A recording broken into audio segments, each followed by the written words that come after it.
हमें कहा गया है कि 40c की थर्ड पावर -5 d की थर्ड पावर का फैक्टर निकालें। तो सबसे पहले जो आपको फौरन नजर आएगा वो ये है कि 5 दोनों टर्म्स का फैक्टर है। मैं इसे दोबारा ऐसे लिख सकती हूँ, 5 ज़रब 8c की थर्ड पावर -5 ज़रब d की थर्ड पावर। तो 5 को फैक्टर आउट करें, इस तरह आपके पास आएगा 5 ज़रब, यानी 8c की थर्ड पावर -d की थर्ड पावर। तो जैसे आप देख रहे हैं, फैक्टरिंग असल में सिर्फ 5 को अनडिस्ट्रीब्यूट करना है, यानी डिस्ट्रीब्यूटिव प्रॉपर्टी को उल्टा करना। और जब आप इसे इस तरह लिखते हैं तो आपको फौरन नजर आ सकता है कि 8 एक परफेक्ट क्यूब है, ये 2 की थर्ड पावर है।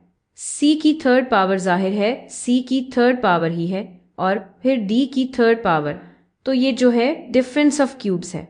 और असल में मैं ये वाज़े तौर पर लिखना चाहूँगी क्योंकि 8 वही है जो 2 की थर्ड पावर है, तो आप इसे इस तरह लिख सकते हैं। मैं 5 को शुरू में लिखती हूँ, 5 टाइम्स, ये टर्म यहाँ पर दोबारा लिखा जा सकता है 2c की थर्ड पावर, क्योंकि ये 2 की थर्ड पावर ज़रब c की थर्ड पावर है, आज c की थर्ड पावर, और फिर माइनस d की थर्ड पावर माइनस d की थर्ड पावर।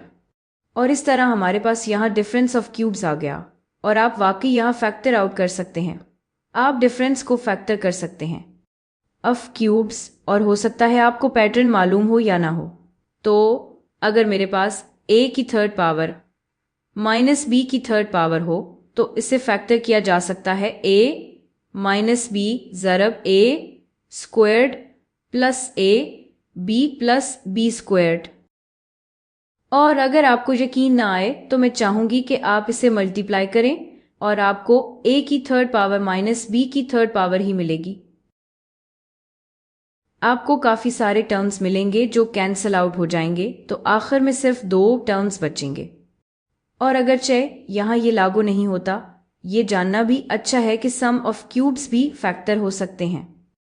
ये फैक्टर होता है a प्लस बी ज़रब a squared minus a b plus b squared.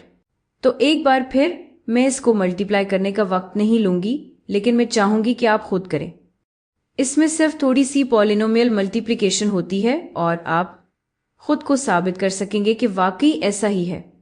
अब अगर हम ये मान लें कि ऐसा ही है तो हम थोड़ा सा पैटर्न मैच कर सकते हैं, क्योंकि इस केस में हमारा a है तो c, हमारा a है 2c और हमारा b है d। तो मैं ये लिख लेती हूँ, a बराबर है 2c और हमारा b बराबर है d। हमारे पास माइनस b की थर्ड पावर माइनस d की थर्ड पावर है, तो b और d लाजमी एक ही चीज़ हैं। तो ये जो हिस्सा अंदर है इसे फैक्टर आउट करना चाहिए।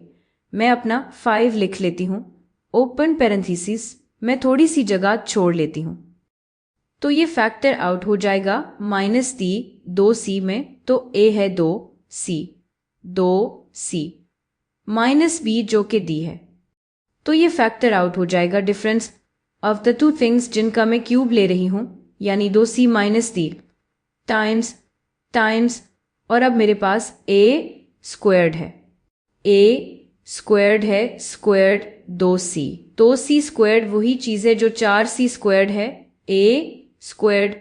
मैं ये वाज़ह कर लेती हूँ कि a स्क्वायर्ड बराबर है 2c पूरा स्क्वायर्ड जो कि बराबर है 4c स्क्वायर्ड, तो ये है 4c squared plus a times b, तो ये हो जाएगा times 2c plus 2c times d और आखिर में प्लस b स्क्वायर्ड, हमारे केस में b है d, तो आपको मिलेगा प्लस d स्क्वायर्ड और बस हो गया, हमने इसे फैक्टर आउट कर लिया। और असल में आप एक सेट पैरेंथेसिस को ख़त्म भी कर सकते हैं, इसे इस तरह फैक्टर किया जा सकता है 5 2c minus d 4c squared plus 2cd plus d squared, और हमारा काम मुकम्मल हो गया।